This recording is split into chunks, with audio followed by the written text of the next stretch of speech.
Começa agora. Plantão do Evangelho no Lar.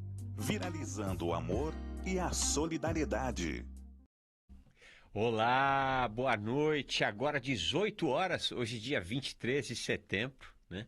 Quarta-feira, e nós vamos pedindo licença para entrar na sua casa, no seu escritório, no seu carro, onde quer que você se encontre. Nós vamos pedindo essa licença amiga para passarmos algo próximo que 45 minutos mais ou menos estudando mais um trecho desta obra extraordinária que é o Evangelho de Nosso Senhor, à luz da doutrina dos Espíritos. E hoje, quem está conosco nessa noite de estudo é a nossa querida amiga e irmã Estela. Boa noite, Estela. Boa noite, André. Tudo bem? Eu vou bem, e você? Tá com frio, Estela? Também. Ai, aqui é um gelo. Você não tá com frio, não? Não, aqui não. Aqui é muito quente, calor humano, sabe? Aqui é um ambiente de calor humano e calor espiritual também. De humano até não estamos tendo tanto, né, Estela? Porque nós estamos trabalhando aqui presencialmente com um time muito enxuto. Mas o calor espiritual aqui é grande, então não dá para passar frio, não. Que saudade desse calor aí do estúdio, viu, André? Tenho saudade de estar aí com vocês presencialmente. Mas assim, né, nós estamos nessa fase, vamos levando desse jeito, que eu acho que também é uma grande oportunidade que nós estamos tendo, e aquele que nos ouve, que nos vê também, de estar conosco, não é, nesses estudos. Então, um abraço a todos que estão conosco, sejam bem-vindos, que bom estar aqui. Obrigada pela oportunidade. É isso aí, e obrigado a você que está nos acompanhando aqui no Plantão do Evangelho no Lar. É uma alegria enorme recebê-lo aqui e passarmos esses minutos estudando essa obra que é tão importante para todos nós. E você já sabe, né, esse programa, para que ele possa se dar, né, com a eficiência que nós esperamos que ele se dê, nós precisamos entrar em conexão com os espíritos de amor e da paz, né, trabalhadores do Cristo, e essa conexão se faz por intermédio da prece. Nós vamos pedir para a nossa irmã Estela fazer por nós a prece e nós a acompanharemos mentalmente. Vamos lá, Estela. Então vamos lá. Então convido a todos que possam estar conosco neste momento, e aqueles que quiserem podem fechar os seus olhos para nos acompanhar nesse momento de prece, mas que deixe o coração aberto. Que principalmente cada um de nós tenhamos o nosso coração aberto aos ensinamentos do Mestre Jesus. Senhor, que saibamos agradecer sempre a sua presença entre nós, a sua proteção, a sua bondade, que saibamos sempre ter essa gratidão. Que possamos nesse momento, Senhor, elevar esse nosso pensamento a Ti e de joelhos o nosso agradecimento pela sua presença constante. Entretanto, Senhor, nesse momento e nesses dias de muitas aflições pelos quais passamos ou poderemos estar passando, dias de aflição, dias de tristeza, dias de angústia, que possamos senti-lo ao nosso lado, que possamos senti-lo sempre conosco, que possamos ter esta certeza, ter esta confiança, que a sua misericórdia esteja sempre no nosso alcance, que a sua bondade sempre esteja conosco. Sê, Senhor, conosco hoje e sempre. Graças a Deus. Graças a Deus, graças a Jesus. Então nós já vamos fazendo aquele convite para que você possa estudar aqui conosco. Nós estamos estudando hoje, esta semana, o capítulo 5º do Evangelho segundo os Espíritos, ou melhor, o do Evangelho segundo o Espiritismo, né? O capítulo 5º é Bem-aventurados os aflitos. Hoje, eu acredito que nós vamos ficar aqui só no item 3, porque é um item, até não é um item tão longo não, mas tem bastante informação. Então você, por favor, pega aí o seu Evangelho segundo o Espiritismo. Se você não tiver ele físico, baixa na internet, porque assim fica mais gostoso da gente acompanhar. A gente vai lendo junto e a gente vai dialogando aqui. E também gostamos muito quando você participa de forma proativa desse programa, né? Enviando sua dúvida sobre o tema da noite, preferencialmente, fazendo alguma consideração sobre o trecho estudado. Afinal de contas, às vezes você alcança algo que nós não alcançamos aqui. Por favor, divida com a gente. Como é que você pode e deve fazer isso? Através do 11 2457 5011. A Margarete está aí com o coração aberto para receber a sua participação. 11 2457 5011. Você também pode participar através do WhatsApp 11 99643 3827, né? Vou repetir, você pode enviar tanto mensagem de áudio quanto de texto, 11 99643 3827. Outra maneira que você tem de acompanhar esse programa é através do facebook.com/TV Mundo Maior. Lá você vai ver a janelinha de exibição desse programa. Clica ali e deixa a sua mensagem, aquilo que nos deixa muito felizes, e juntos vamos construindo esta amizade virtual, conectados pelo Evangelho de Nosso Senhor. Sem mais delongas, vamos logo dando início ao estudo dessa noite, item 3, capítulo 5 do Evangelho segundo o Espiritismo, Justiça das Aflições. Vamos lá. Só na vida futura podem se realizar as compensações que Jesus promete aos aflitos da terra. Sem a certeza do futuro, essas máximas seriam um contrassenso. Mais ainda, seriam um engodo. Mesmo com essa certeza, dificilmente se compreende a utilidade do sofrimento para ser feliz. Por esses dias aqui, Estela, nós estaremos basicamente estudando, aliás, será até longevo esse estudo, né? O Sermão das Bem-aventuranças, né? Segundo muitos, o mais célebre, e eu entre eles, né? E que acredito que você também, o mais célebre discurso de todos os tempos da humanidade. E eu tenho para mim, Estela, que há 2000 anos atrás era muito difícil para Jesus falar para aquela população, aquela gente sofrida da Galileia, né? Era muito difícil para ele dizer, olha, a solução está logo ali, né? Afinal de contas, nós sabemos que a sociedade não era estruturada como é hoje, né? Você acredita, Estela, que se Jesus estivesse aqui hoje, claro, esse discurso estaria absolutamente atual, mas dá para gente, você acredita que hoje nós estamos um pouco mais próximos desta felicidade? Essa felicidade é mais possível hoje do que era 2000 anos atrás? Olha, André, a doutrina reencarnacionista, e ela também, ela nos mostra a nossa evolução, não é? Como espíritos, nós estamos sempre evoluindo.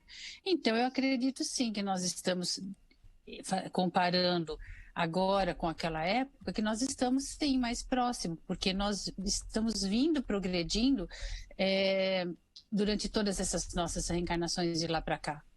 E quanto mais progredirmos, mais próximos da felicidade nós estaremos. Embora a nossa situação hoje ela é melhor do que há 2000 anos atrás, mas ainda nós estamos no começo da cadeia, não é? No começo do processo evolutivo. Nós estamos mais próximos do instinto do que da felicidade ainda. O nosso processo evolutivo está acontecendo, mas estamos mais próximos, sim, do que estávamos. Porém, eu acho que a dificuldade do entendimento, de alguns entendimentos, ainda ela se manifesta, né? Essa dificuldade a gente tem ainda. Eu acredito que se hoje esse discurso que Jesus está aqui falando, dessa compreensão da utilidade de sofrer, muitas pessoas ainda têm dificuldade desse entendimento. Eu acredito que eu acredito que você tenha, porque nós estamos evoluindo, mas ainda nós temos dúvidas, eu não sei se a palavra certa é dúvida, André, mas nós temos dificuldade ainda quando as coisas acontecem muito próximas da gente. Sabe, eu acho que nós ainda vivenciamos a questão da teoria, né? A gente tem dificuldade ainda da prática. Nós entendemos, nós lemos. Hoje em dia, eu acho que o entendimento ele é mais fácil para a gente do que há algum tempo atrás, porque a humanidade naquela época mais guerreira, o instinto mais selvagem, entre aspas, vamos dizer assim, era mais evidente do que agora. Mas acho que ainda nós temos dificuldade de entendimento. Eu não sei se Jesus estivesse aqui hoje falando essas mesmas coisas, qual seria a nossa reação. Eu acho que no Evangelho mesmo ele coloca, né, da dificuldade que nós temos de entender a utilidade do sofrimento, como você leu aqui nesse parágrafo. Eu acho que a gente evoluiu, mas a gente tem muita dificuldade ainda de entendimento. Principalmente quem não tem a razão da doutrina dos espíritos, que não é uma exclusividade da doutrina dos espíritos. Há uma série... Aliás, nós percebemos cada vez mais que as mais diversas religiões já estão caminhando mais ou menos para a mesma visão de mundo, né? Eu tenho para mim que o discurso é atualíssimo e será para sempre. Entretanto, Sim. tenho para mim que como hoje a sociedade já encontrou soluções que não existiam à época de Jesus, né? Por exemplo, nós temos a época de Jesus graçava a questão da escravidão. Era muito comum que os senhores, aqueles que tinham posses, tinham ao seu serviço escravos. A escravidão ainda existe hoje? Sim. A escravidão ainda existe hoje, né? E existe, inclusive, escravidão em países muito evoluídos. Entretanto, a sociedade já se paramentou, né? A sociedade já tem instrumentos e conhecimento suficiente para, pelo menos, atuar na mitigação da escravidão, por exemplo, né? E outras tantas coisas. Não existia um código civil bem estruturado, não existia uma lei trabalhista bem estruturada. Então, tudo isso existe ontem. Então, há 2000 anos era muito mais complicado, no meu ver, Jesus falar da bem-aventurança para um povo que ainda estava muito distante de uma bem-aventurança possível neste planeta, passando pela experiência física, né? Hoje em dia, eu acredito, Stella, que nós já temos lampejos de bem-aventurança ainda aqui, né? Todas as vezes que nós nos dedicamos a diminuir o sofrimento de alguém, todas as vezes que nós nos colocamos em oração, todas as vezes que nós estamos com os nossos entes queridos em um ambiente festivo, né? Então, todas as vezes que nós conseguimos levar adiante um projeto de trabalho, são lampejos de bem-aventurança. Agora, evidente que a bem-aventurança verdadeiramente também, né, ao lado do Cristo, né, Stella? Essa aí é mais para o futuro mesmo, né? Mais para o futuro. Pois isso que você falou, eu acho que tá corretíssimo, é muito pertinente. Você mostrou isso que a gente estava comentando da nossa evolução, não é? É um discurso atualíssimo, nós estamos evoluídos, nós já temos esse lampejo, saímos daquela fase primitiva, né, que nos encontrávamos. E olhar para frente, não é, André? Acho que a gente vai melhorar. Eu acho que essas atitudes que você colocou de ajudar o próximo, essa prática da caridade, isso tudo vai nos fortalecendo ainda mais esse sentimento, né? De querer bem ao outro, de amar ao próximo como a si mesmo, que foi o que Jesus tanto pregou, não é? Era a máxima dele, né? Nessa passagem dele, pela humanidade. Então, nós estamos caminhando. Eu acredito que nós estamos, sim. Temos dificuldades, ainda temos, porque a hora que acontece com a gente alguma coisa, você fala, poxa, tudo aquilo que eu sei, tudo aquilo que eu ajudei o outro, que muitas vezes a gente consegue ajudar o outro, mas não consegue se ajudar, não é? Então, isso é todo esse processo nosso, nós estamos caminhando para isso. E não sei, se Jesus estivesse aqui falando dessa forma, naquela época era difícil de entender, hoje a gente entenderia um pouco melhor, mas também eu enfim, eu acredito que a gente tem ainda muito que aprender. Estamos caminhando para isso, não é? Eu acho que esse próprio evangelho, esse estudo que nós estamos fazendo aqui, nos dá essa oportunidade. Nos dá essa oportunidade de aprendizado e de compreensão desta felicidade que é um desejo de todos nós, dessa bem-aventurança que é um desejo de todos nós, mas também acho que é muito importante, e aí que vem a razão da doutrina dos Espíritos, quando, né, ela não nos engana, né? Ela não vem com uma proposta de prosperidade e abundância com Cristo plena para amanhã. Não, qualquer criatura que ofereça para uma única criatura da Terra, né, a possibilidade de uma felicidade plena, de uma bem-aventurança plena, em um planeta como esse que nós nos encontramos, está havendo aí um engodo. Aliás, o engodo é a palavra utilizada neste início. E é importante a gente ir ao sinônimo da palavra engodo. Engodo é o significado de atrair pela enganação, né? Então, assim, nunca Jesus... o cristianismo ele não tem essa proposta de ludibriar ninguém ou de mercantilizar algo a alguém, né? Aqui, por exemplo, a gente sempre fala, né, do trabalho que nós fazemos e convidamos aqueles que podem financeiramente nos auxiliar através da associação do Clube Amigos da Boa Nova. Agora, o que a gente não pode dizer? Olha, dá aqui seu dinheiro, dá 10, dá 20, dá 30 reais, que Deus vai fazer uma obra na sua vida. Não, Deus está fazendo uma obra na sua vida o tempo inteiro. Você não vai ganhar nada com isso. A única coisa que você vai ganhar se você auxiliar aqui a Fundação Espírita André Luiz é a oportunidade de servir, levando esse conhecimento que libera mentes para as criaturas, para os seus irmãos de humanidade, né? Mas não vai acontecer nada na sua vida. Aliás, vai acontecer. Se você doar 20, 30 reais, você vai ficar 20, 30 reais menos rico, né? Agora, entretanto, você vai ficar 20, 30 reais mais rico no banco da providência divina. Mas isso não se trata de nenhum tipo de mercantilização. É impossível negociar com Deus. Deus não negocia, né? Porque Deus é amor. Então, Deus nos ama pura e simplesmente e não nos pede qualquer coisa em troca. A única coisa que Ele nos pede em troca, ou melhor, a única coisa que Ele nos dá condições de exemplificarmos como troca é a nossa evolução, né? Então, é muito importante a gente ter essa ciência. Senão, né, Estela, a gente começa a viver uma utopia de uma vida plena de satisfação e gozo neste planeta.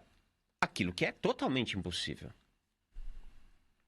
Pois é, e essa questão que você colocou de troca, né, de barganha com Deus, a gente não consegue fazer mesmo, né? Porque Ele sendo puro amor, como você colocou, Ele, pelo contrário, a gente tem essas várias oportunidades, Ele vê que às vezes a gente tropeça, mas Ele nos dá a oportunidade. Ele não tem pressa de receber nada em troca, não é mesmo? Então, eu acho que a doutrina espírita, como você falou, ela nos esclarece, ela não nos engana e não tem nada por baixo do véu, nada que a gente fique devendo, não é? Nada que a gente precise fazer troca, nada que a gente precisa fazer essa barganha e ficar nessa condição de assim, a gente fica, sabe, quando você parece que você tem que fazer as coisas e você está dando uma satisfação daquilo que você faz e você está fazendo só por isso. Não existe isso com Deus, né? Ele nos deixa livre para que a gente faça as nossas escolhas, os nossos tropeços, e o que Ele nos dá em troca é a sua misericórdia e as oportunidades que nós temos de melhor através da reencarnação. Então, você foi muito feliz quando você disse que a doutrina espírita ela não nos engana. Embora muitos de nós vivemos um grande engano, né? É grande a quantidade de pessoas que vivem num profundo estado de insatisfação em função de não olharem para si próprios e perceberem o quanto já alcançaram, né, nessa existência, porque é muito comum a gente ter como parâmetro o vizinho, né? A grama do vizinho é melhor, o carro do vizinho é melhor, a viagem que o vizinho faz é melhor, né? E quando a gente tem esse parâmetro, que é um parâmetro utópico e mentiroso, né? Porque o vizinho talvez até problemas maiores do que os nossos, mas como nós ficamos com esse parâmetro, a gente espera viver esta plenitude neste planeta, né? E o Cristo é muito claro, ele falou assim, a plenitude está ao seu alcance, vai acontecer, né? E diz mais, ó, ele te ensina como fazer. E diz mais, né? Diz que ele próprio não descansará um único segundo. Enquanto houver uma ovelha desgarrada, ele não deixaria o trabalho. Então, ou seja, ele está nos prometendo este reino de bem-aventurança. Só que isso tem um preço. E esse preço não é uma barganha com Deus, não é uma barganha com Jesus, não é uma barganha com a espiritualidade, né? Este preço é a nossa promoção, é a nossa compreensão de mundo, é a nossa visão deste conjunto de leis divinas perfeitas e imutáveis que estão regindo este universo, né, e que tem o objetivo de nos proporcionar a evolução. Vamos agradecendo aqui o Ronaldo Silva, ele que é de Serra, no Espírito Santo, o Luiz Gomes da Silva, que é de Joinville, em Santa Catarina, a Naide Zonelli, que é de Mundo Novo, na Bahia, o Luiz pulou aqui. Ô Luiz, eu já falo o teu nome, querido. Tá aqui, ó. O Luiz Gomes da Silva, que bate palminhas, né? Tá batendo palminhas pra gente, coisa boa. Silvana Teixeira, boa noite, amados. Boa noite, amada Silvana Teixeira. Maria Esther, que sempre gentilmente deixa a sua mensagem no Facebook aqui para nós. A Maria do Carmo, que deixa o seu boa noite. A Eliette Miranda. Boa noite a todos com muito carinho. O nosso querido Mário Batista deixa boa noite e gratidão. E a Glória Gonçalves faz o mesmo, lá de Itu, o nosso querido Luiz Eugênio Lico. E a nossa querida irmã Deise da Silva Cunha Manzano também deixa o seu boa noite. Vamos ler então mais um trechinho. Você chegou agora, nós estamos estudando o item 3 do Evangelho. Posso fazer uma colocação, André? Desculpa. Claro, pois não, Estela. Dessa sua última fala. Pois não. Esse exemplo que você deu é a visão materialista do ser. Não é? Aquela pessoa muito materialista tem essa visão, como você acabou de dizer, pensando no vizinho, que o vizinho é melhor, que as coisas do vizinho é melhor, não valorizando o que tem. Às vezes o vizinho tem aquilo, mas tem um sofrimento dentro dele, a gente não sabe. Então, essa visão materialista não combina com essa visão de vida futura que Jesus fala. Porque a gente só vai ter essa felicidade na vida futura e uma das vidas futuras, né, que a gente, para não falar só da reencarnação, mas no plano espiritual. No plano espiritual, quando nós estivermos livres desse nosso corpo físico, livres da influência da matéria, a nossa visão se abre, não é? O nosso entendimento é maior. E aí a gente tem a noção da felicidade um pouco mais ampla do que aqui.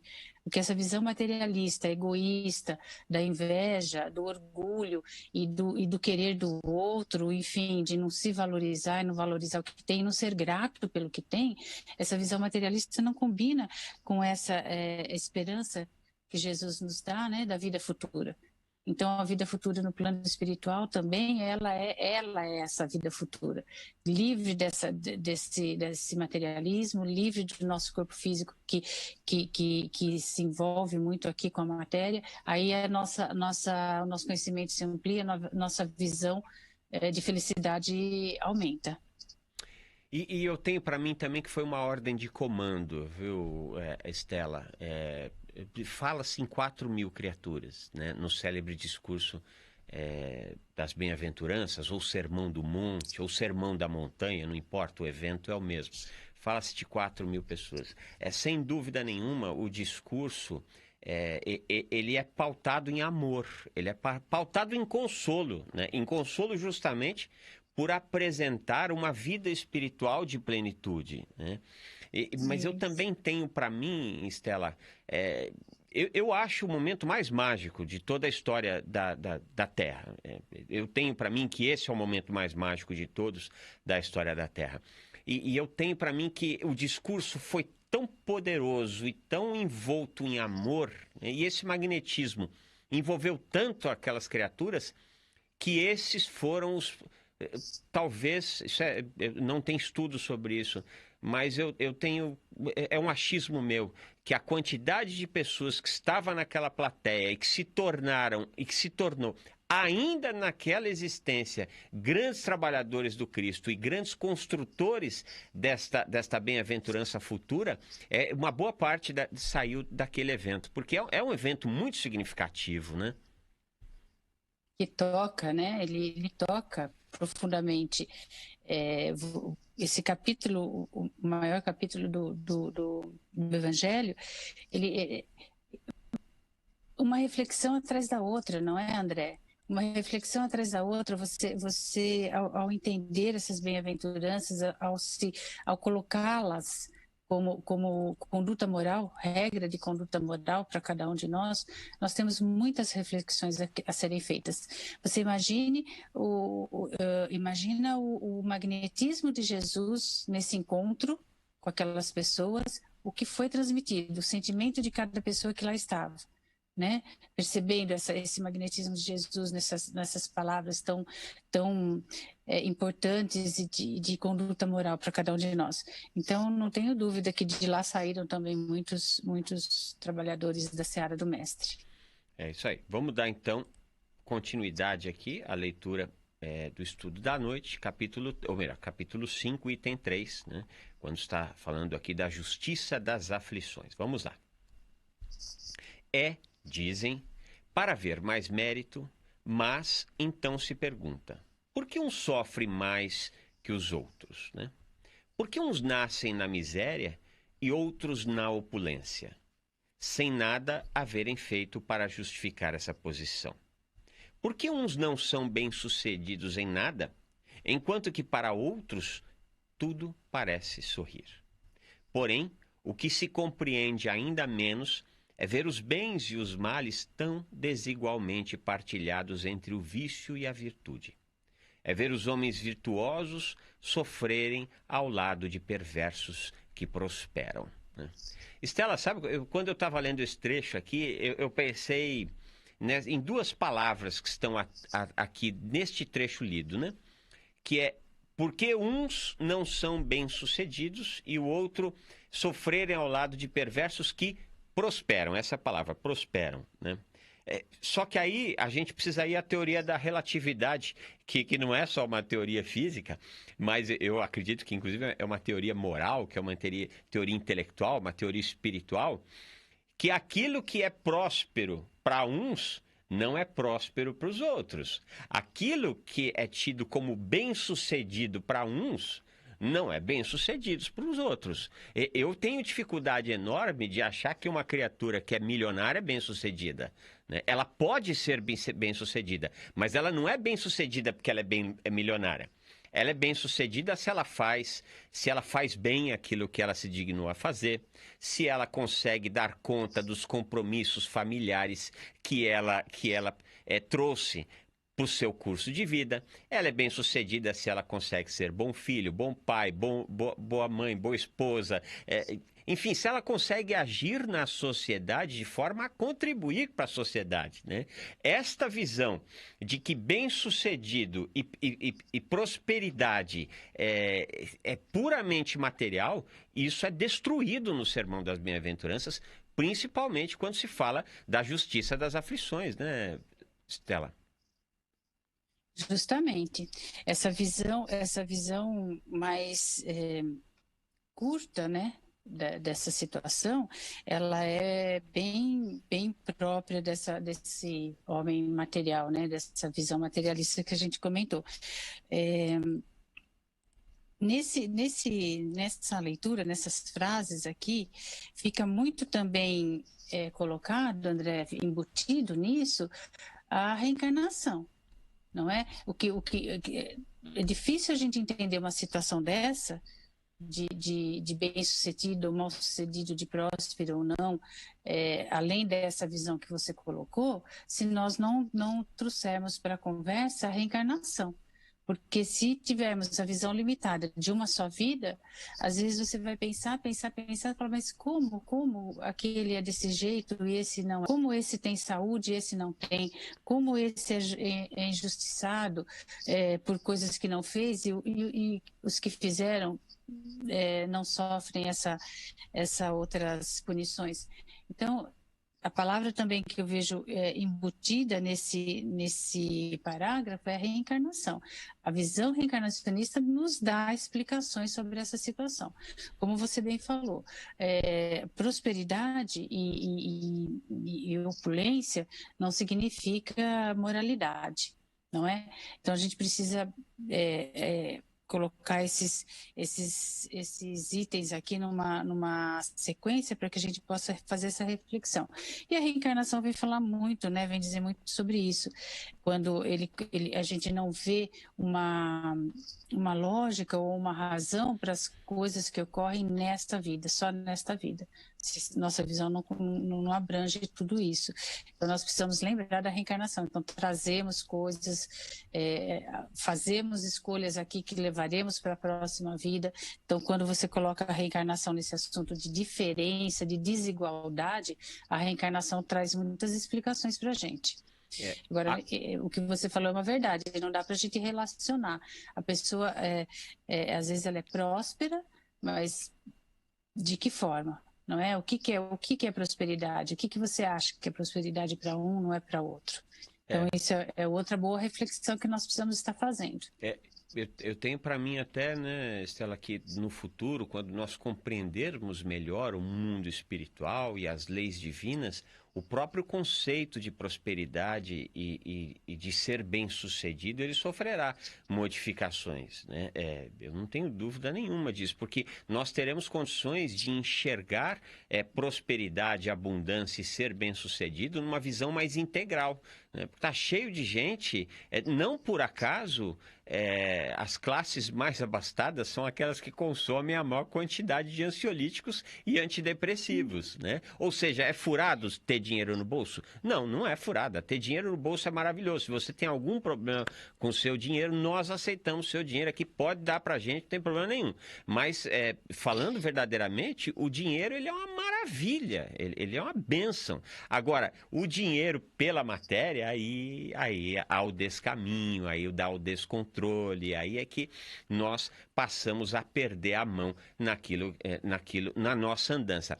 E é tanto real isso que você nos traz, Estela, da reencarnação, explicando a justiça das aflições, que não foi por acaso que o Espírito de Verdade, Allan Kardec, coloca a reencarnação no capítulo anterior, né? Ninguém pode ver o reino de Deus se não nascer de novo. Esse é o capítulo 4, né? O capítulo 4. Aí, depois que ele explica tudo direitinho, depois que a espiritualidade vem e nos fala da reencarnação, da encarnação, contextualiza a encarnação com todos os ditos evangélicos de 2000 anos atrás, a partir de então é que nós temos condições de enxergar, de compreender melhor a justiça da aflição. Por isso que há uma lógica em toda a obra do Consolador Prometido, né? Daí o brilhantismo de Kardec, né? Porque nós sabemos que boa parte dos trechos que estão no Pentateuco não são propriamente um texto da pena de Allan Kardec, mas são propriamente um trabalho de organização desses textos todos, né? De organização e de lógica desses textos, de maneira como nós vamos, de tal maneira que a partir do momento que nós vamos compreendendo, evoluindo o nosso estudo nesta e nas outras obras do Consolador Prometido, naturalmente nós vamos compreendendo melhor estes grandes enigmas existenciais humanos, né, Estela? A sequência didática de Kardec é muito boa. Se você pegar a sequência do Evangelho, ele vem nos preparando aos poucos. A cada capítulo, ele nos prepara para uma informação nova, para a informação seguinte. Então, Kardec tem uma didática muito boa para a gente estudar. A gente precisa entender, a gente precisa perceber isso, porque a gente não pode só ler, né, Kardec, a gente tem que estudar. estudar a doutrina. E ele é muito didático. Então, todas as obras dele, você vê, e principalmente Evangelho, ele vem a cada capítulo, ele nos dá uma informação, preparando para a informação seguinte. Então, como você falou, em capítulo 4, não é? Que veio preparando para falar da reencarnação, o anterior, que há muitas moradas na casa de meu pai, ele vem numa sequência, ele vem dando essa explicação para a gente, para que a gente faça uma reflexão e lógica. Por isso da lógica da doutrina espírita, essa didática de Kardec é muito boa. E só poderia ser, não é, André? Porque por quem ele foi orientado, não é? Não poderia ser diferente. A profissão que escolheu também, né? Tudo concorreu para essa possibilidade de êxito no trabalho, né, Estela? Não tenha dúvida.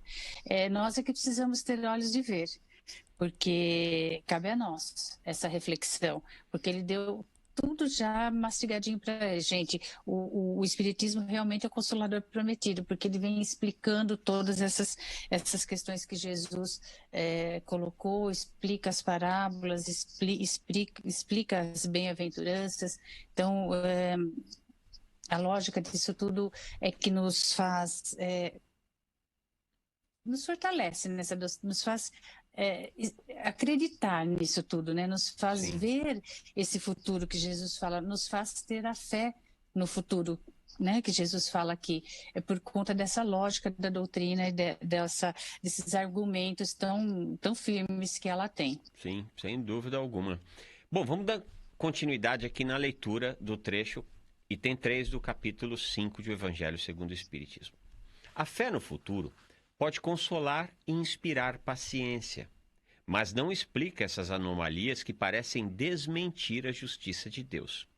Entretanto, desde que se admite Deus, não se pode concebê-lo sem o infinito de suas perfeições.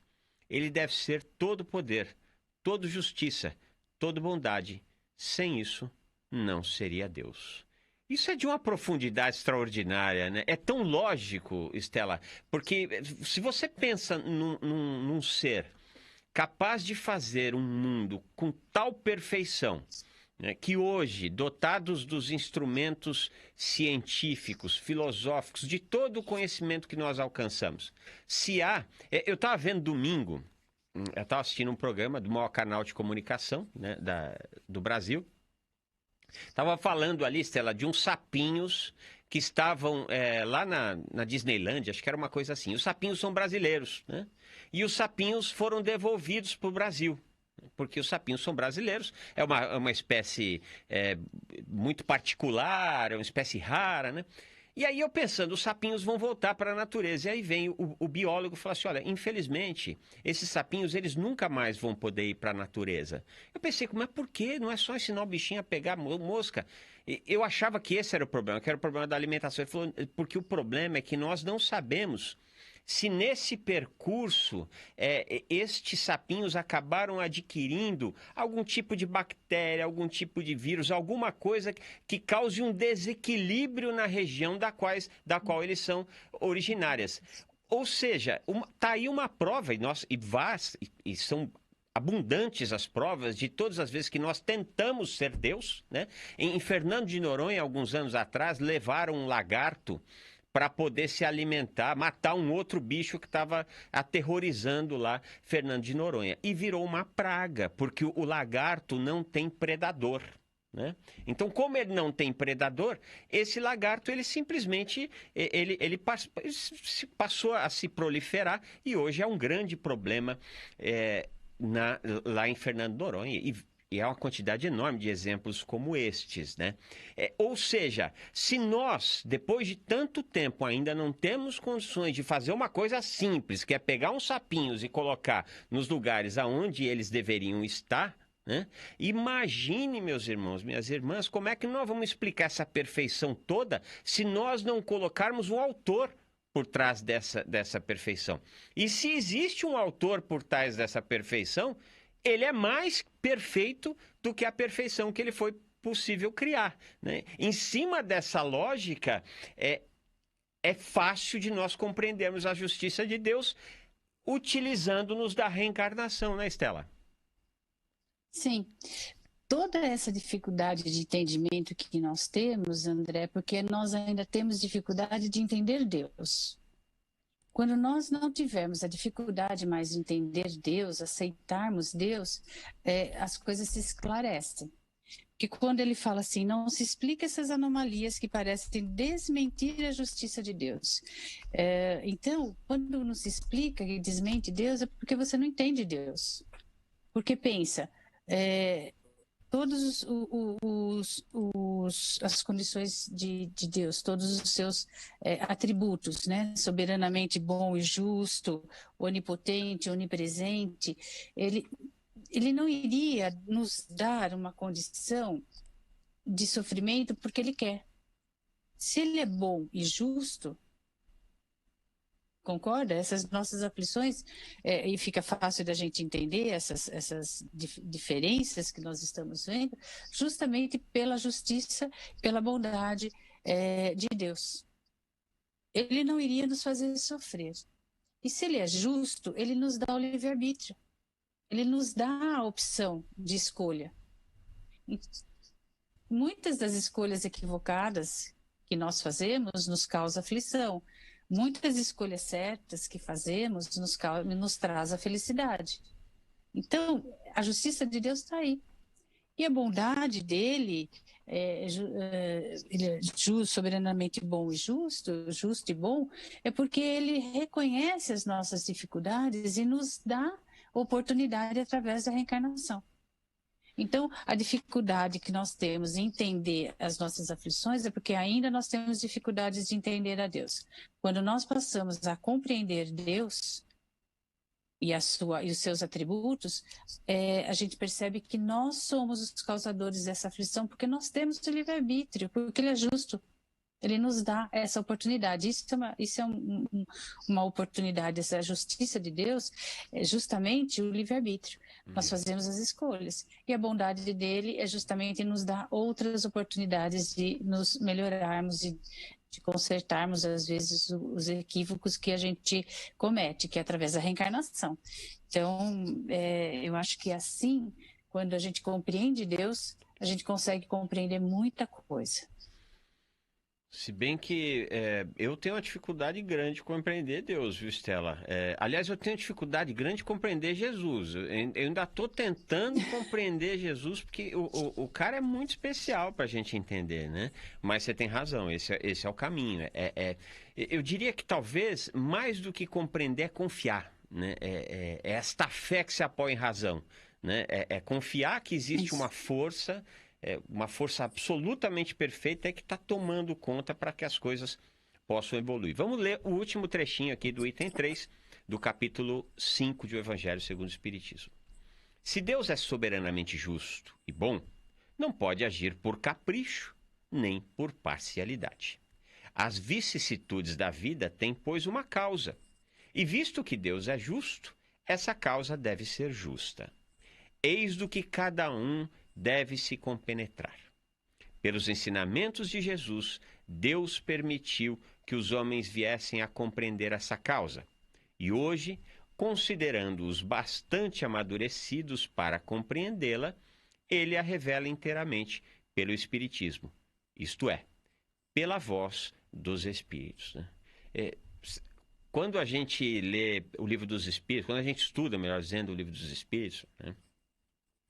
E em cima dessa lógica que nós falamos aqui, né, Estela, ele começa nos apresentando Deus, e começa nos apresentando Deus de uma forma absolutamente inaugural, né? A visão que Kardec nos traz acerca de Deus no século XIX em O Livro dos Espíritos, ela é de uma profundidade tal que eu, pelo menos, não vi em outras obras, né? Porque se apoia em cima desta virtude de soberanamente justo, bom, onisciente, onipresente, né? E entretanto, Estela, isso só foi se dar agora no século XIX. Eu fico imaginando, e nós, graças a Deus, nós já tivemos condições de ter acesso a estas obras todas, que nos trazem essa racionalidade e nos explicam a justiça de Deus pelo fenômeno da reencarnação, né? Agora fica uma enorme de pessoas que reverenciam esta força amorosa que é Deus, né? E que muitas delas estão em ambientes de grande aflição, não têm uma explicação como essa que nós temos, e ainda assim amam a Deus, e ainda assim ostentam a fé, e ainda assim ainda estão cheios de esperança, né? São criaturas realmente que talvez não tiveram acesso a esta mensagem que nós tivemos através das obras do Pentateuco, mas que esta informação já está gravada no inconsciente deles, né, Estela? Porque não é fácil nós entendermos pessoas que estão em ambiente de grande aflição e ainda assim estão cheios de esperança, de fé, com um sorriso estampado no rosto. Realmente são pessoas que estão vivenciando, né, o cristianismo.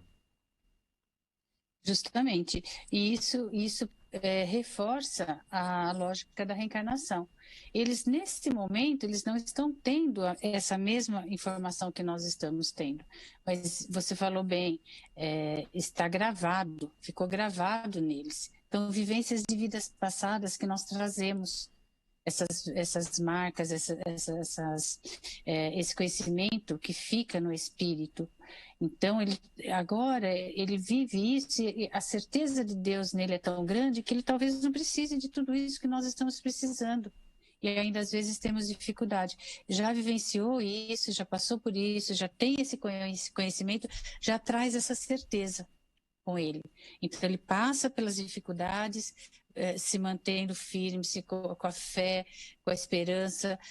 Se você conversar às vezes com eles, falar de reencarnação, talvez eles nem conversem com a gente sobre isso, mas a certeza deles é tão grande em algo, não é? Que faz com que eles se fortaleçam mediante mesmo as aflições dessa vida.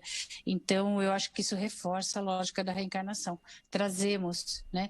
Quantas pessoas a gente percebe que são caridosas, que são fraternas, que são humildes e não ostentam nenhum título religioso, não fazem parte de nenhuma comunidade diferenciada, mas eles fazem o bem pelo bem. Se você for perguntar, às vezes eles falam, não tenho religião nenhuma. E nem precisa. Não precisa, né? É o bem pelo bem, é o bem pelo bem. Então, eu entendo que isso, André, são conhecimentos adquiridos em vidas passadas que traz e fica na nossa consciência essa certeza do bem. Então, às vezes eles não precisam de nada disso que nós estamos aqui conversando hoje, mas eles passam dignamente pelas aflições que eles podem estar passando, que acontecem com eles, por conta daquela certeza que eles têm no seu espírito, que ele tem dentro de si, que traz e que fortalece cada uma dessas pessoas diante dessas aflições que às vezes para nós são dificultosas de passar. Muito bem, vamos agradecendo aqui já para entrar na vibração rapidinho, o Igor, que é de Juiz de Fora, a Luciene, que é de Curitiba, o nosso querido Edilson, que é de Uberaba, o Luiz Estulano, que é de Dourados, em Minas Gerais, né? Todos nos mandam um abraço. E olha, hoje eu vou acertar, senhor Ivanir. Senhor Ivanir, um grande abraço para o senhor que é de São José do Rio Preto. Olha que maravilha, acertei, hein? Meus irmãos e minhas irmãs, vamos então rapidamente para as nossas vibrações, porque, como sempre fazemos, já estouramos o nosso horário. Então, vamos convidando nosso irmão, nossa irmã, caso possa e caso queira, cerrar os seus olhos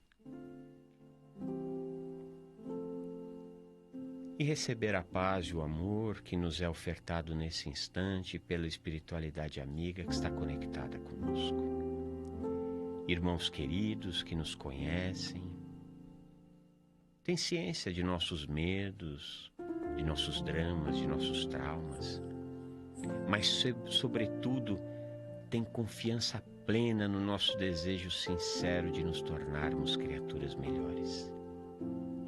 E estes irmãos queridos, nesse instante, abraçam a cada um de nós em um abraço emoldurado de amor e de luz, de energia capaz de promover uma renovação celular, energia capaz de trazer ao nosso psiquismo a alegria de viver confiança no amanhã, certeza plena de que tudo concorre para o bem. E estes irmãos queridos nos auxiliam na fluidificação e na limpeza do ambiente que nos encontramos.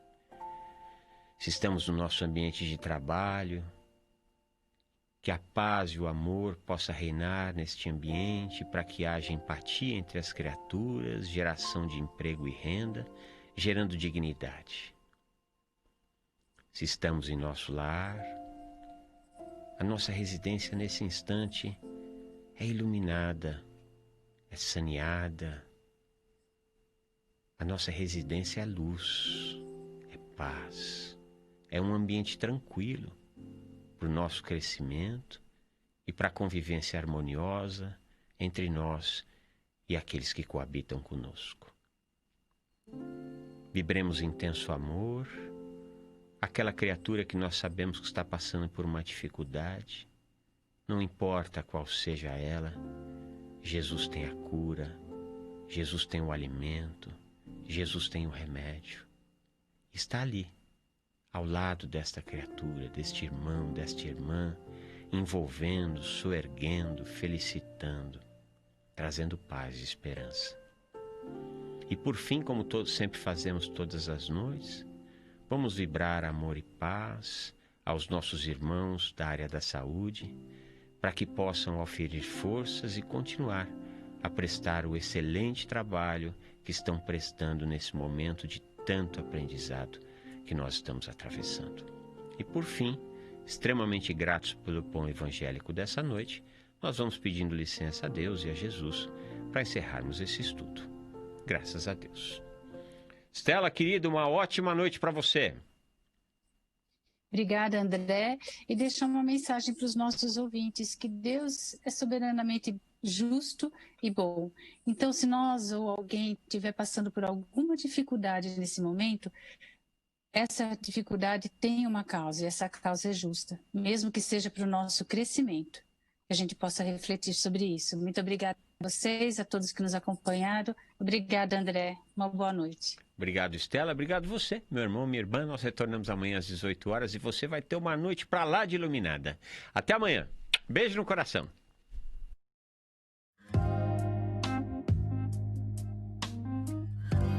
Você acompanhou Plantão do Evangelho no Lar.